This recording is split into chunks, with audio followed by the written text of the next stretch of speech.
तो बच्चों, Lord Cornwallis के बाद सर जॉन शोर आया था। सर जॉन शोर का शासनकाल 1793 से लेकर 1783 तक था। वह एक्टिंग गवर्नर जनरल था। सर जॉन शोर के बाद लॉर्ड वेलेस्ली, यह इंडिया में गवर्नर जनरल बनकर आया। बंगाल का गवर्नर जनरल था। तो बच्चों, 1798 से लेकर 1805 तक लॉर्ड वेलेस्ली था। तो लॉर्ड वेलेस्ली के बारे में हम आपको बताने वाले हैं।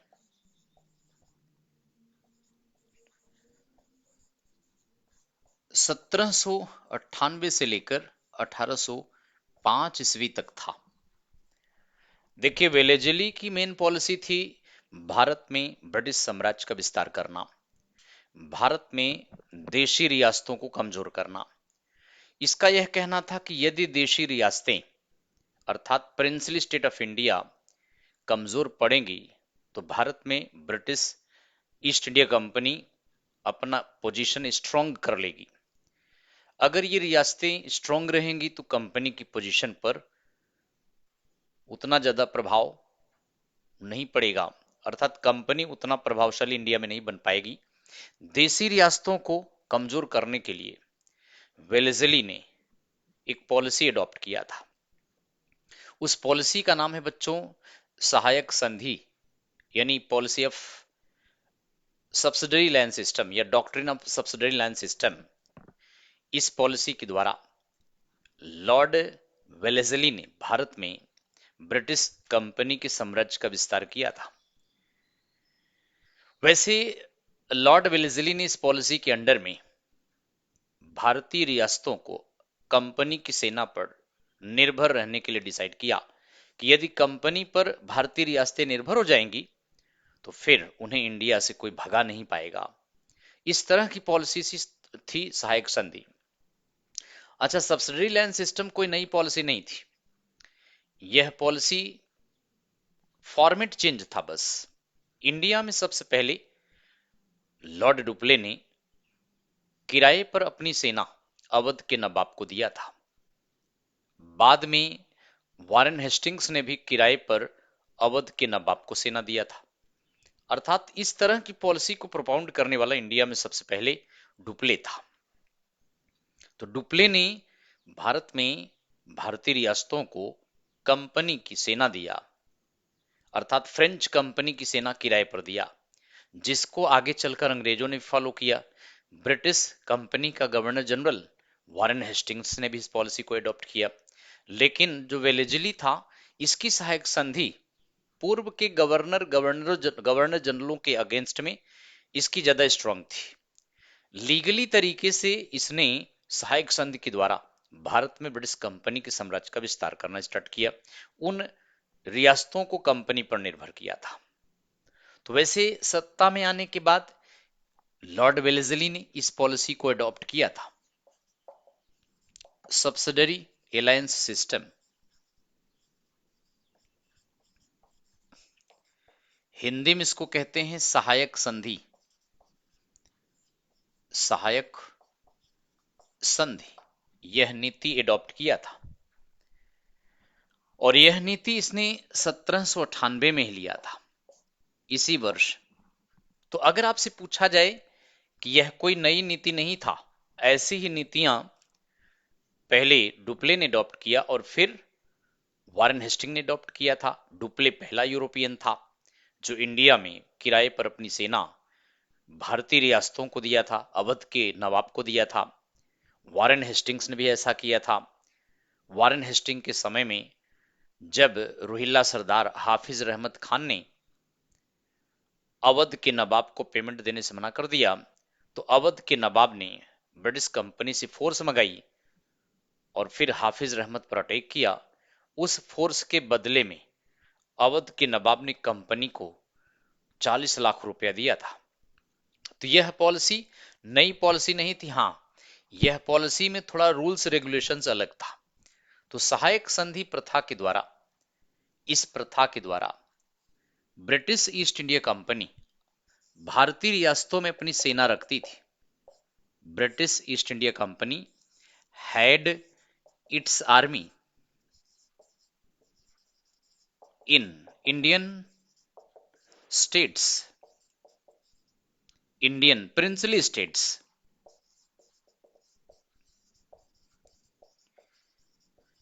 भारत की प्रिंसली स्टेट का मतलब रियासतों में, भारतीय रियासतों में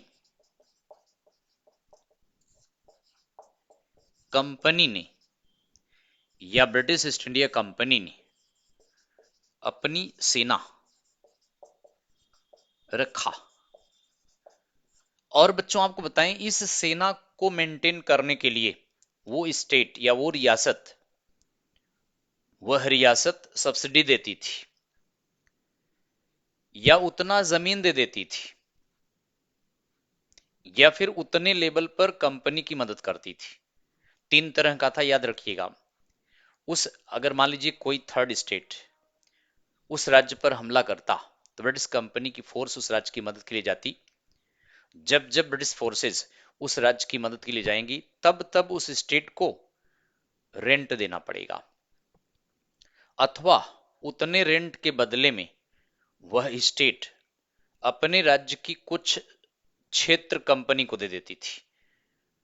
उतने पैसे की कीमत का क्षेत्र कंपनी को दे देती थी, और अगर नहीं दे पाएगी तो उस स्टेट पर लोन लगता जाता था। एक दिन ऐसा होता था जब कंपनी उस स्टेट पर इतना लोन लाद देती थी कि वह स्टेट एक ना एक दिन कंपनी के क्लच में आ जाता था। तो तीन तरह से था, एक तो वह राज्य रेंट दे, रेंट के बदले में कंपनी की सेना ले, या उस रेंट के बदले में अपने स्टेट की उतनी जमीन दे दे कंपनी को, या फिर कंपनी उस स्टेट की मदद करेगी तो उसी रेशियो में कंपनी की मदद वह स्टेट करे, अर्थात वह स्टेट भी कंपनी को सेना दे, अपनी सेना दे अगर कंपनी कहीं लड़ती है तो यही तीन प्रकार के थे। आई थिंक आप समझ गए होंगे। भारतीय रियासतों में कंपनी अपनी सेना रखा करती थी। कंपनी सेना रखा मतलब समझ गए होंगे। सेना रखा मतलब उस कंपनी ने उस राज्य में अपनी सेना रखकर उस राज्य से पैसा लेती थी, और उस राज्य में अपनी सेना रखकर उस सेना को मेंटेनेंस करने के लिए राज्य पर डाल देती थी। इतनी सेना तुम अपने स्टेट में रखो, इसका मेंटेनेंस करो, यानी जो खर्चा लगे इस सेना का मेंटेनेंस करने के लिए तो उसको तुम दो, या फिर उतनी जमीन दे दो कंपनी को, या फिर तुम अपनी सेना से कंपनी की मदद करो। तो कुल मिला के यह कहना है कि रेंट के बदले में, किराए के बदले में ब्रिटिश ईस्ट इंडिया कंपनी ने किराए के बदले में भारतीय रियासतों को अपनी सेना दिया, और उसके बदले में ब्रिटिश कंपनी ने उन रियासतों से पैसा लिया। यानी उन रियासतों को कंपनी ने कहा कि तुम्हें सेना रखने की आवश्यकता है, हमारी सेना है ना, तुम हमारी सेना लो, इस सेना को मेंटेन करो, इस सेना को पेमेंट दो। तो इस तरह से बच्चों कंपनी जो थी, आपको बताएं कि बेहद इंपॉर्टेंट पॉइंट है जो बता रहे हैं। तो 1 मिनट होल्ड करें, फिर इसको आगे बताते हैं।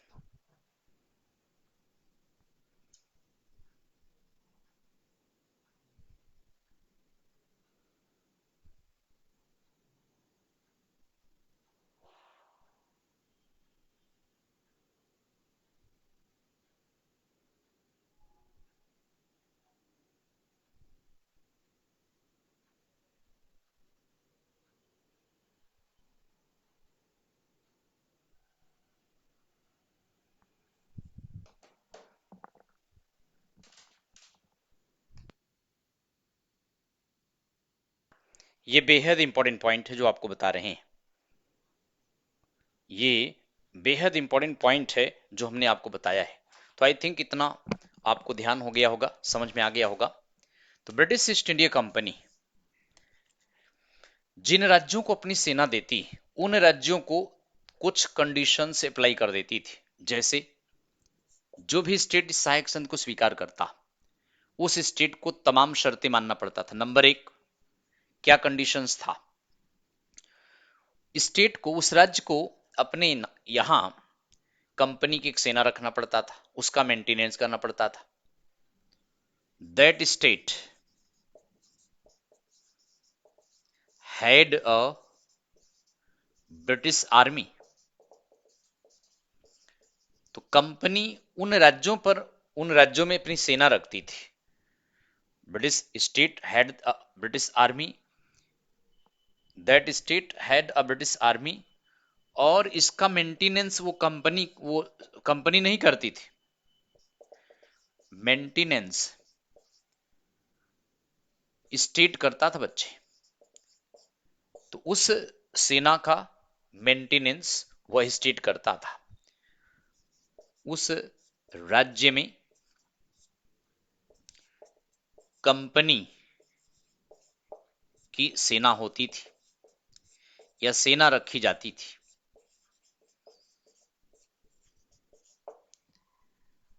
जिसका मेंटेनेंस वह राज्य करता।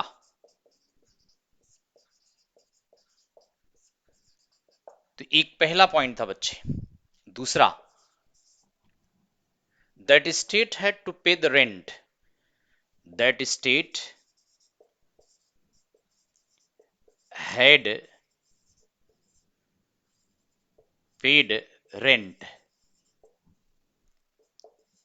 इन lieu ऑफ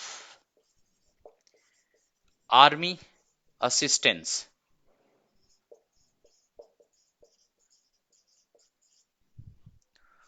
वह राज्य सैनिक मदद के बदले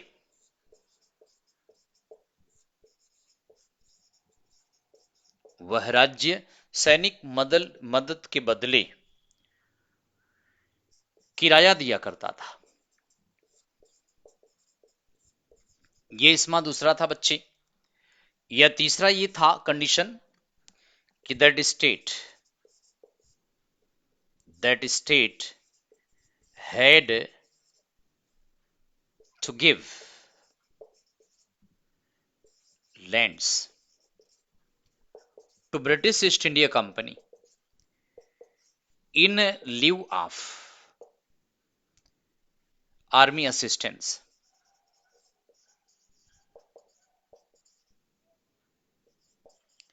सैनिक मदद के बदले वह राज्य सैनिक मदद के बदले वह राज्य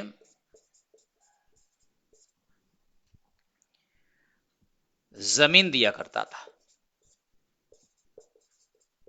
तो बच्चों ये तीन मेन पॉइंट्स हैं, याद रखिएगा।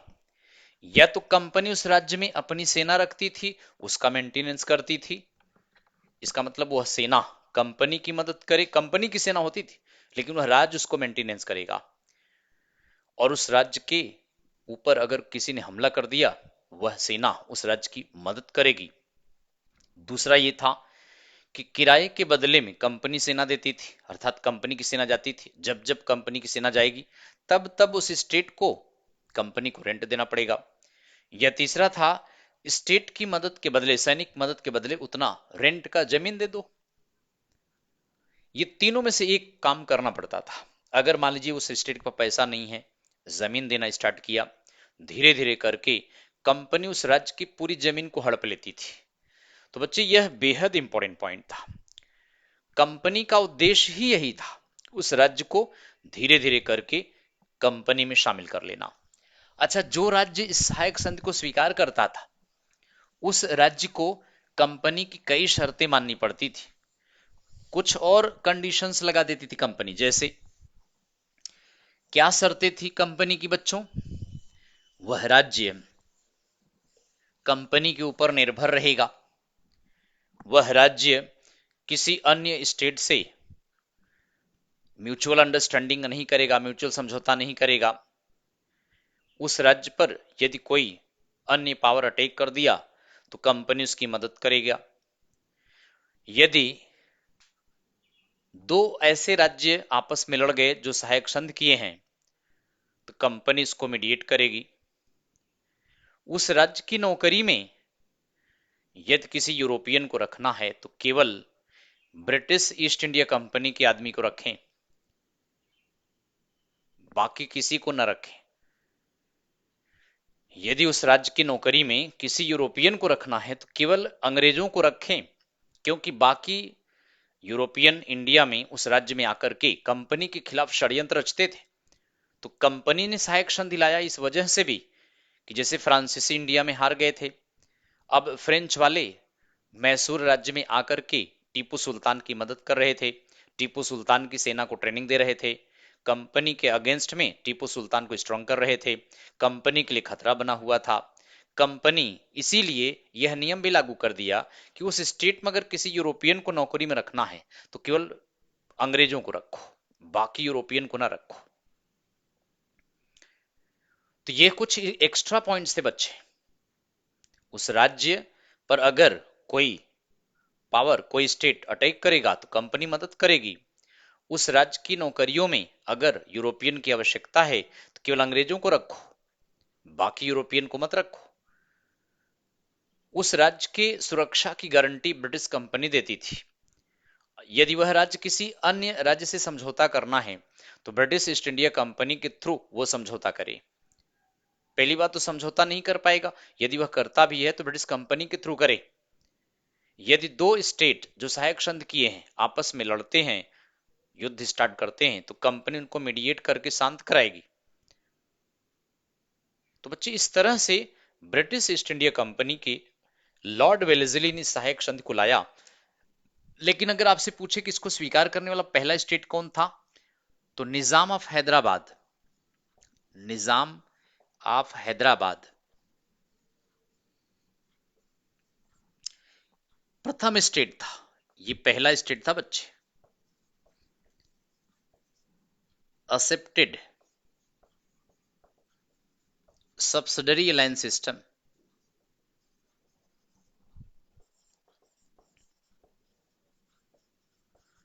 हैदराबाद का निजाम, हैदराबाद का निजाम पहला राज्य था जिसने सहायक संधि को स्वीकार किया था। हैदराबाद का निजाम प्रथम स्टेट था, प्रथम राज्य था जिसने सहायक संधि को स्वीकार किया।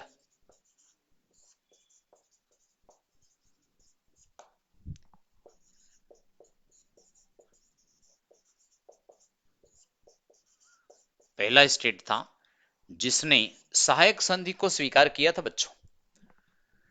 तो 1798 में हैदराबाद का निजाम पहला स्टेट था जिसने इसको स्वीकार कर लिया। टीपू सुल्तान को कहा तुम भी एक्सेप्ट कर लो, टीपू नहीं माना। वेलेजली ने टीपू सुल्तान के अगेंस्ट वार थोप दिया, या तो सहायक संधि स्वीकार करो, कंपनी की कंडीशंस स्वीकार करो, या फिर युद्ध लड़ो, तीसरा ऑप्शन नहीं था। इसी तरह से 1801 में 1801 में अवध के नवाब ने स्वीकार कर लिया। 1800 में हैदराबाद के निजाम ने दोबारा फिर से किया था। 1799 में मैसूर का जो नया राजा आया उसने भी स्वीकार किया। तो इंडिया में कई रियासतें थी जो सहायक संधि को स्वीकार कर लिया था, लेकिन पहला स्टेट यही था जिसने सहायक संधि को स्वीकार किया था। बाद में बच्चों पेशवा ने भी स्वीकार कर लिया, होलकर ने भी स्वीकार कर लिया, भोसले ने भी स्वीकार कर लिया, सिंधिया ने भी स्वीकार कर लिया, यानी मराठा संगठन ने भी स्वीकार कर लिया।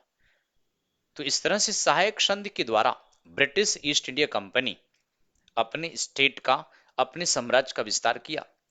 अब आप समझिए, जो स्टेट रेंट नहीं दे पाता उस स्टेट के ऊपर लोन लग जाता, उस लोन को उतारने के बदले में वह स्टेट अपनी जमीन खो बैठती थी। धीरे धीरे करके कंपनी उस स्टेट की पूरी जमीन अपने अंडर में कर लेती थी।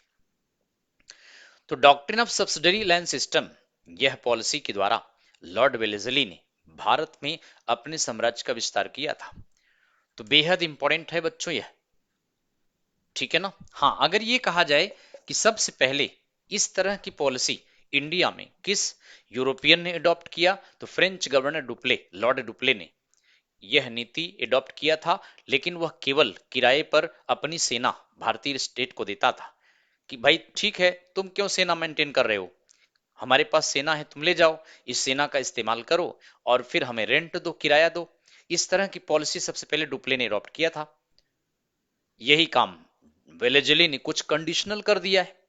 इसने भी कहा भाई तुम्हें सेना रखने की क्या आवश्यकता है, मेरे पास सेना है, तुम ले जाओ, लड़ाई लड़ो, उसके बदले में पैसा देते रहो, तुम क्यों फालतू मंथली खर्चा रखोगे, जब जब तुम लड़ाई लड़ोगे तब तब हम तुम्हें सेना देंगे और तब तब हमें तुम रेंट देना, परमानेंट आर्मी रखोगे तो खर्चा कितना आएगा तुम्हारे ऊपर।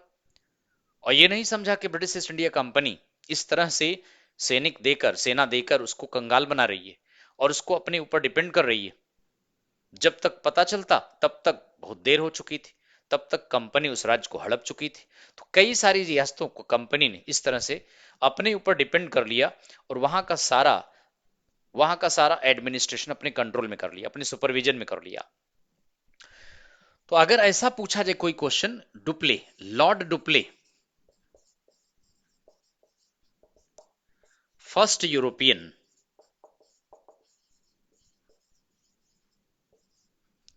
gave French army gave French army to the Nawab of Awadh।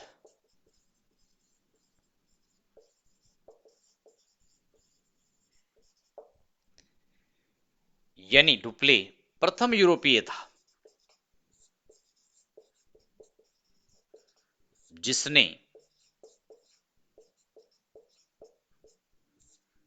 किराए पर अपनी सेना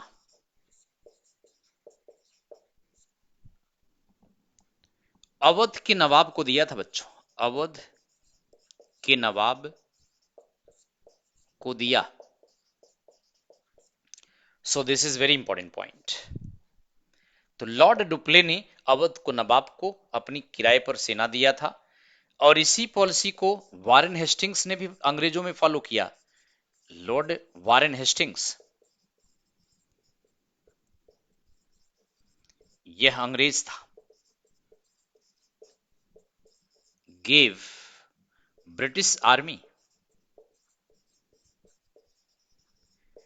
to the Nawab of Awadh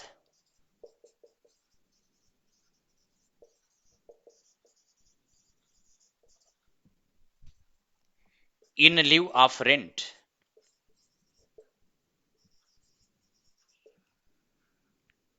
Awadh के नवाब को अवध के नवाब को किराए पर सेना दिया। तो बच्चे पहला यूरोपियन लॉर्ड डुप्ले को लगाइएगा, दूसरा, लेकिन ये पहला अंग्रेज था।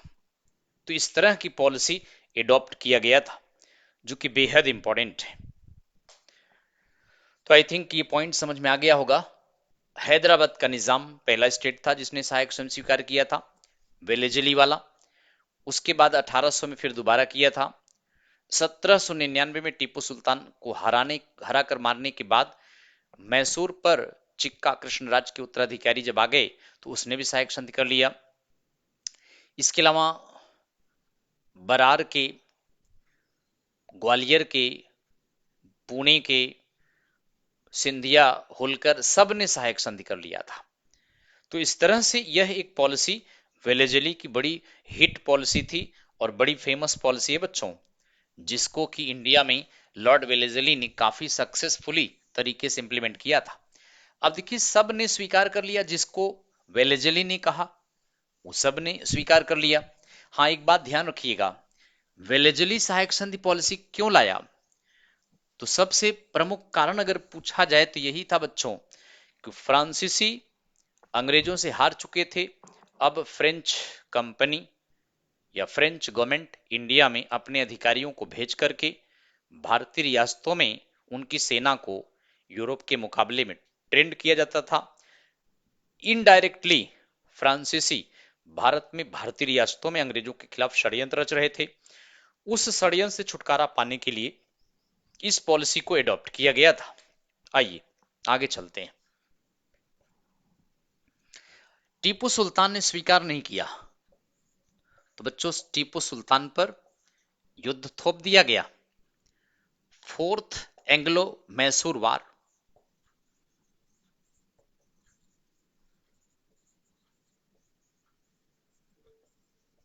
चौथा आंग्ला मैसूर युद्ध, ये लड़ा गया था। तो चौथा आंग्ला मैसूर युद्ध, फोर्थ एंग्लो मैसूर वार, इस लड़ाई में British East India company defeated Tipu Sultan. Tipu Sultan इसमें हार गया था। दरअसल टीपू सुल्तान फ्रांसीसियों को अपने यहां इनवाइट कर रहा था। थर्ड एंग्लो मैसूर वार में हारने के बाद टीपू सुल्तान ने श्रीरंगपट्टम की एक अपमानजनक संधि किया था, जिसके बारे में हमने आपको बताया था। 1792 में थर्ड एंग्लो मैसूर युद्ध के बाद टीपू सुल्तान ने श्रीरंगपट्टम की संधि के द्वारा बेहद अपमानजनक शर्तें स्वीकार कर लिया था। इवन टीपू सुल्तान को अपने मैसूर किंगडम का आधा part British East India company को देना पड़ा था। तो अब आप समझ सकते हैं कि टीपू सुल्तान के लिए बड़ी अपमानजनक बात थी। थर्ड में हार के बाद टीपू सुल्तान ने क्या किया था जानते हैं? टीपू सुल्तान नेपोलियन बोनापार्ट से करिस्पॉन्डेंस करने लगा था। नेपोलियन बोनापार्ट यह फ्रांस का किंग था, फ्रेंच किंग, और बड़ा ही स्ट्रॉन्ग किंग था, विश्व का महान किंग कहलाता है। इसका शासनकाल 1798 से लेकर 1815 तक था बच्चों। यानी फ्रांस में 1798 से 1815 तक इसने शासन किया था, लेकिन अंग्रेजों को तंग करके रख दिया था। नेपोलियन बोनापार्ट से टीपू सुल्तान का करिस्पॉन्डेंस पत्र व्यवहार होता था। और आपको बताएं कि नेपोलियन बोनापार्ट मिस्र पर अटैक किया हुआ था, मिस्र पर आक्रमण भी किया था, और टीपू सुल्तान को कह रहा था कि वह भारत पर भी हमला करेगा और फिर अंग्रेजों को इंडिया से भगा करके टीपू सुल्तान को हिंदुस्तान का बादशाह बनाएगा, हिंदुस्तान का सुल्तान बनाएगा। लेकिन आपको बताएं कि नेपोलियन बोनापार्ट 1799 में बच्चों, इसी समय, या कहीं कहीं 98 भी दिया है, 1798 में इसी समय बैटल ऑफ नाइल में, बैटल ऑफ नाइल, नील नदी के युद्ध में, यह मिस्र में है।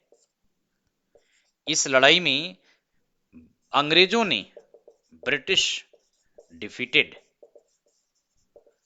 नेपोलियन को बच्चों बुरी तरह से हरा दिया था। मिस्र में नील नदी की लड़ाई में अंग्रेजों ने नेपोलियन बोनापार्ट को बुरी तरह से हराया, इसलिए नेपोलियन बोनापार्ट का सपना चकनाचूर हो गया। यही नहीं, नेपोलियन बोनापार्ट को 1815 में वाटरलू की लड़ाई में अंग्रेजों ने बुरी तरह से हराया था। 1815 में भी नहीं, एक लड़ाई और थी, battle of Waterloo, battle of Waterloo.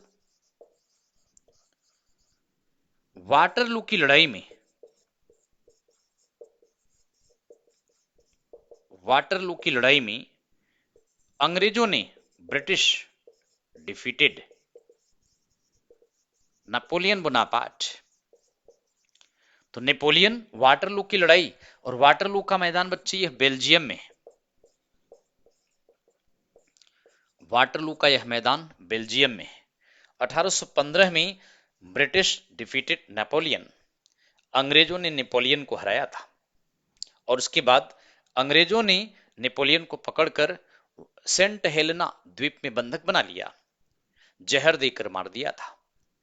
विश्व का महान किंग नेपोलियन बोनापार्ट की मौत बड़ी दर्दनाक हुई थी। उसे अरेस्ट कर लिया अंग्रेजों ने सेंट हेलेना द्वीप में बंधक बना लिया, फिर उसको जहर देकर मार दिया था। तो विश्व का महान किंग नेपोलियन बोनापार्ट की मौत बड़ी दर्दनाक थी। उससे पहले बच्चों यहां पर भी हरा दिया था। तो इस तरह से टीपू सुल्तान का जो सपना था चकनाचूर होने लगा। एक बात और बताते हैं बच्चों, थर्ड एंग्लो मैसूर वार में हारने के बाद टीपू सुल्तान ने अपनी कैपिटल श्रीरंगपट्टम में स्वतंत्रता का वृक्ष लगा रहा था। Planting tree of liberty at Srirangapattam, यानी स्वतंत्रता का वृक्ष लगाने का मतलब है कि वह इंडिया से अंग्रेजों को भगाना चाहता था। इसका मतलब ऐसा अगर पूछा जाए तो याद रखिएगा, planting tree of liberty, planting tree of liberty, स्वतंत्रता का वृक्ष लगा रहा था।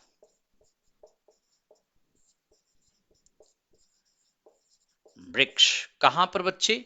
श्रीरंगपट्टम, अपनी राजधानी में,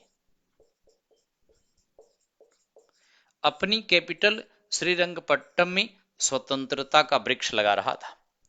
और स्वतंत्रता का वृक्ष लगाने का मतलब वह इंडिया से अंग्रेजों को भगाना चाहता था।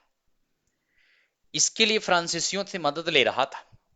कब? 1792 से लेकर 1798 के बीच में फ्रेंच अधिकारियों को इनवाइट करता, अपनी सेना को वेस्टर्न पैटर्न पर ट्रेंड कराता, जिससे अंग्रेजों से मुकाबला ले सके। सबसे बड़े दुश्मन अंग्रेज थे टीपू सुल्तान के। और आपको पता होगा, टीपू सुल्तान ने फ्रांसीसियों की मदद से अत्याधुनिक मिसाइल डेवलप किया था। इंडिया में सबसे पहली मिसाइल टीपू सुल्तान ने डेवलप किया था। रॉकेट भी कह सकते हैं, रॉकेट भी डेवलप किया था। तो रॉकेट्स और मिसाइल सबसे पहले इंडिया में टीपू सुल्तान ने फ्रांसीसियों की मदद से डेवलप किया था। तो टीपू सुल्तान इस तरह से फ्रेंच पैटर्न पर अपनी सेना को ट्रेनिंग दिला रहा था, जिससे कि ब्रिटिश अंग्रेज यहां पर हार सके। और नेपोलियन बोनापार्ट से इसका पत्र व्यवहार भी चल रहा था। उस पत्र व्यवहार से वह अंग्रेजों को इंडिया से हराकर भगाना चाहता था। इसीलिए लॉर्ड वेलेजली का भाई आर्थर वेलेजली ने, आर्थर वेलेजली था बच्चे ब्रिटिश कंपनी की तरफ से, टीपू सुल्तान के ऊपर हमला कर दिया। टीपू सुल्तान बहादुरी से लड़ा। उसकी सेना, टीपू सुल्तान की सेना टीपू सुल्तान के प्रति बड़ी लॉयल थी, अंत तक उसका साथ नहीं छोड़ा था, अन्यथा बच्चे सैनिक भाग जाते थे।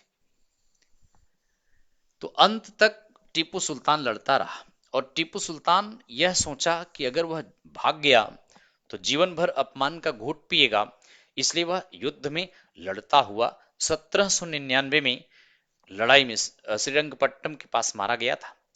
तो टीपू सुल्तान लड़ता हुआ, इसकी मैदान में हत्या हो गई, वाज असैसिनेटेड।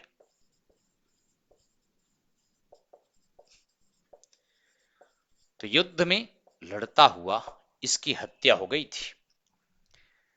टीपू सुल्तान की हत्या युद्ध में लड़ता हुआ मारा गया था। और इसके बाद टीपू सुल्तान के स्थान पर मैसूर का सुल्तान किसको बना दिया गया? तो बच्चे चिक्का, वुडियार डायनेस्टी का ही था। चिक्का कृष्णराज सेकंड, वुडियार डायनेस्टी, वुडियार वंश। तो इसको मैसूर में फिर से स्थापित किया गया था। वुडियार डायनेस्टी को मैसूर में फिर से स्थापित कर दिया गया। इसके साथ 1799 में सब्सिडरी लाइन सिस्टम कर लिया गया था। सब्सिडरी एलायंस सिस्टम इसके साथ किया गया। तो बच्चों इसने भी सहायक संघ स्वीकार करके कंपनी की अधीनता स्वीकार कर लिया था। तो इस तरह से वेलेजली के शासनकाल में तमाम स्टेट सहायक संघ के अंडर में आ गए। अब देखिए आगे ले चलते हैं एक पॉइंट और। 1799 में इसने प्रेस पर प्रतिबंध लगा दिया था। ध्यान दें, 1799 में सेंसर या बैन प्रेस, यानी प्रेस पर प्रतिबंध लगा दिया, प्रेस पर प्रतिबंध लगाया। लॉर्ड वेलेस्ली पहला ऐसा गवर्नर जनरल था जिसने इंडिया में प्रेस पर बैन लगा दिया था। ऐसा क्यों? क्योंकि समाचार पत्र ब्रिटिश कंपनी की आलोचना करते थे, ब्रिटिश कंपनी की पॉलिसी की बड़ी तीखी आलोचना करते थे, इसलिए इस पॉलिसी को अडॉप्ट किया इसने। आगे चलकर प्रेस सेंसर में जो प्रेस लगाया, आगे चलकर अन्य गवर्नर जनरल जब आए तो उन्होंने भी इसको एक्सटेंड कर दिया। पहले केवल समाचार पत्र पर था, अब इस पंफलेट पर लगा दिया, बुक्स पर लगा दिया, मैगजीन पर भी लगा दिया। पहला समाचार पत्र हमने आपको बताया था बंगाल गजेट था, बंगाल गजेट पहला समाचार पत्र था। Bengal Gazette William James Augustus Hicky ने निकाला था, James Augustus Hicky Bengal Gazette निकाला। वह भी ब्रिटिश कंपनी की तीखी आलोचना करने लगा था। इनके अलावा कई और समाचार पत्र आ गए थे, सभी समाचार पत्रों पर बैन लगाने के लिए ये एक्ट 1799 में लाया। और बच्चे इसके अलावा 1800 में इस समय फोर्ट सेंट विलियम कॉलेज की स्थापना किया गया था, सेंट विलियम कॉलेज कैलकाटा में। सेंट विलियम कॉलेज की स्थापना भी लॉर्ड वेलेस्ली ने किया था। इसमें सिविल सर्वेंट को ट्रेनिंग दिया जाता था। अभी तो आईसीएस परीक्षा नहीं होती थी, आईसीएस परीक्षा कॉर्नवालिस की सिफारिश पर बाद में स्टार्ट किया 1853 में।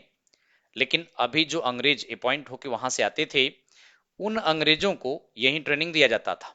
सेंट विलियम कॉलेज में सिविल सर्वेंट को इंडिया में ट्रेनिंग दिया जाता था, सिविल सर्वेंट को प्रशिक्षण दिया जाता था, ट्रेनिंग दिया जाता था। तो आई थिंक आप ये भी समझ गए होंगे। लेकिन हाँ, याद रखिएगा 1800 में लॉर्ड वेलेस्ली ने इसकी स्थापना किया था। आइए आगे चलते हैं। 1802 से लेकर 1805 तक सेकेंड एंग्लो मराठा वार लड़ा गया था। द्वितीय आंग्ला मराठा युद्ध लड़ा गया था। दूसरा आंग्ला मराठा युद्ध लड़ा गया था बच्चों, यह भी बड़ा फेमस पॉइंट है, बड़ा इंपॉर्टेंट है। फर्स्ट एंग्लो मराठा वार में हमने आपको बताया था कि ब्रिटिश ईस्ट इंडिया कंपनी को झुकना पड़ा था। सालबाई की संधि के द्वारा ब्रिटिश कंपनी ने मराठों की शर्तों को एक्सेप्ट किया था। अर्थात फर्स्ट एंग्लो मराठा वॉर में ब्रिटिश ईस्ट इंडिया कंपनी मराठों की कंडीशंस को स्वीकार किया। 20 वर्ष तक अंग्रेज और मराठों में कुछ भी नहीं हुआ, लेकिन 1802 में फिर से मराठों के अंदर सुगबुगाहट होने लगी, मराठा संगठन आपस में बिखरने लगा, जिसका फायदा ब्रिटिश कंपनी ने उठाया था। आप जानते हैं मराठा संगठन, हमने आपको बताया था, तो यह लड़ाई ब्रिटिश ईस्ट इंडिया कंपनी और मराठा कॉन्फेडरेसी के बीच में थी, यानी मराठा संगठन के मध्य में था, मराठा संघ के मध्य में। तो बच्चों मराठा संघ में अगर आप देखें तो एक तो पेशवा, यह पुणे में था, सिंधिया ग्वालियर में था, भोंसले ये नागपुर अथवा बरार भी कह सकते हैं, होलकर ये इंदौर में था, गायकवाड़ ये बड़ौदा में। तो इस तरह से मराठा संघ था, लेकिन अब इनमें आपस में मतभेद होने लगा था। दरअसल पेशवा बाजीराव सेकेंड, इस समय अगर आपसे पूछे पेशवा कौन था तो बाजीराव सेकेंड था। पेशवा बाजीराव सेकेंड ने क्या किया, पेशवा बाजीराव सेकंड ने देखा कि पुणे में हुजूर दफ्तर, जो मराठा संगठन का एक ऑफिस था, हुजूर दफ्तर उसका नाम था, उस दफ्तर में वर्कलोड इतना ज्यादा था कि पेशवा बाजीराव सेकंड अकेले नहीं कर पा रहा था।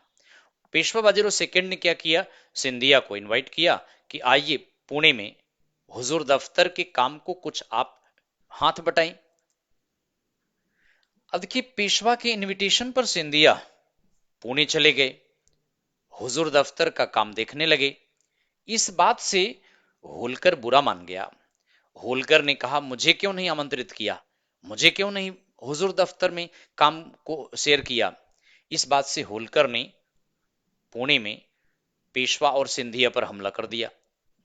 कब? 1802 में, दीपावली के दिन। अक्टूबर का महीना दीपावली था। दीपावली वाले दिन 1802 में होलकर ने सिंधिया पर और पेशवा पर आक्रमण कर दिया।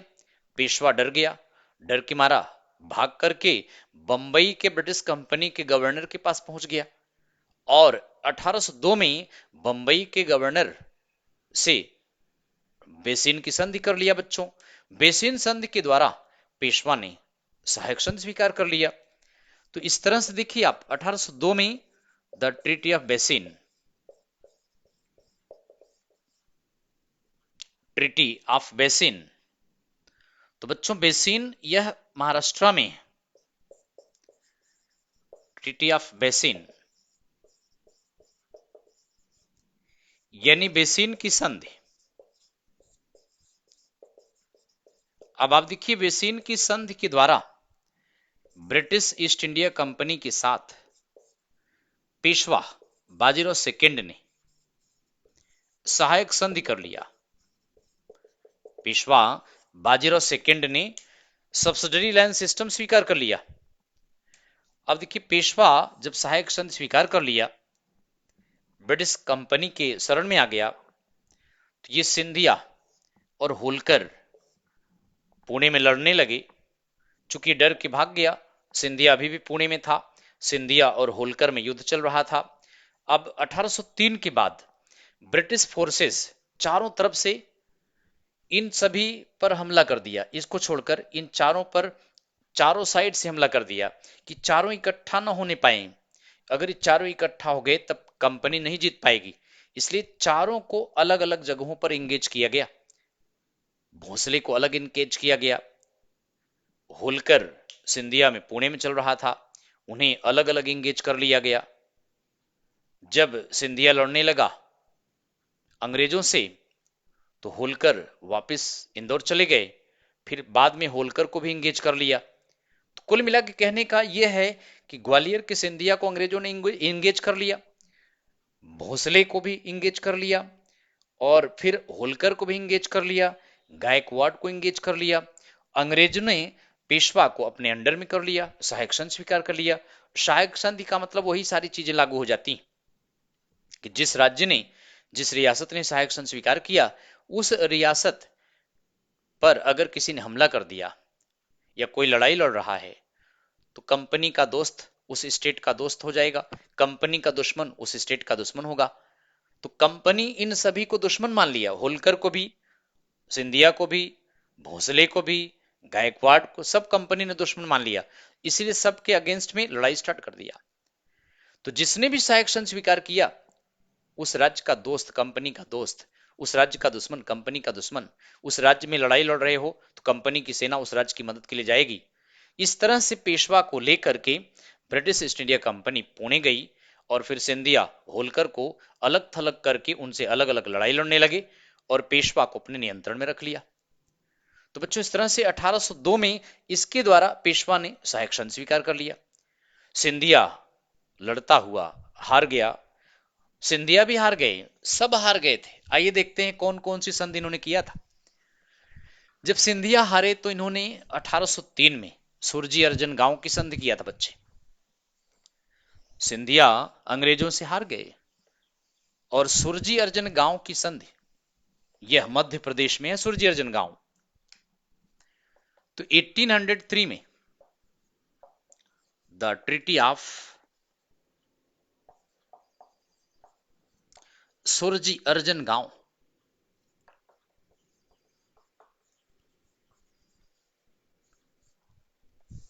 बच्चे सुरजी अर्जन गांव की संधि किसके बिटवीन में थी? बिटवीन, यह संधि बच्चों between British East India company और सिंधिया के बीच में हुई। अब आप देखिए, सिंधिया ने सुरजी अर्जन गांव की संधि के द्वारा सहायक संधि स्वीकार कर लिया, अर्थात यह भी कंपनी के कस्टडी में आ गए। भोंसले 1804 में the treaty of Deogaon, Berar के पास है देवगांव, तो इन्होंने देवगांव की संधि किया। देवगांव की संधि किसके बीच में? Between British East India company and, और किसके बीच में बच्चों? भोंसले, भोंसले बरार का भी लिख सकते हैं, बरार या नागपुर भी लिख सकते हैं, चूंकि बरार नागपुर इनके अंडर में ही था। इस संधि के द्वारा भोंसले ने भी ब्रिटिश कंपनी के साथ सहायक संधि कर लिया। इसके बाद बच्चे होलकर भी हार गए। 1805 में होलकर भी हार गए। उन्होंने the treaty of Rajghat, Madhya Pradesh में राजघाट की संधि किया।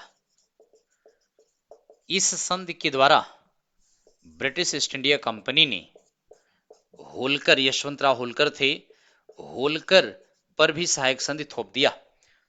ये तीन चार प्रमुख ताकतें, जैसे पेशवा बेसिन की संधि के द्वारा सहायक संधि कर लिया, सिंधिया सुरजी अर्जन गांव की संधि के द्वारा सहायक संधि कर लिया, नागपुर के भोसले देवगांव की संधि के द्वारा सहायक संधि स्वीकार कर लिया, और राजघाट की संधि के द्वारा होलकर ने सहायक संधि कर लिया। बड़ौदा के गायकवाड़ इतने स्ट्रांग नहीं थे, वो इसमें शामिल नहीं थे, लेकिन उन पर भी दबाव था। यदि वे आते तो उनको भी इस कस्टडी में ले लेते। कुछ समय के लिए बड़ौदा के गायकवाड़ को छोड़ दिया, लेकिन बाद में बड़ौदा का गायकवाड़ भी आ गया था। तो इस तरह से मराठा पावर जो इतना स्ट्रांग तरीके से फर्स्ट एंग्लो मराठा वॉर में लड़ी थी, यहां ताश के पत्ते की तरह इनका संगठन ढह गया। अच्छा, ये लोग ज्यादा दिन तक इस सहायक संधि को झेल नहीं पाए। 1817-1818 में थर्ड एंग्लो मराठा वॉर हुआ। क्यों?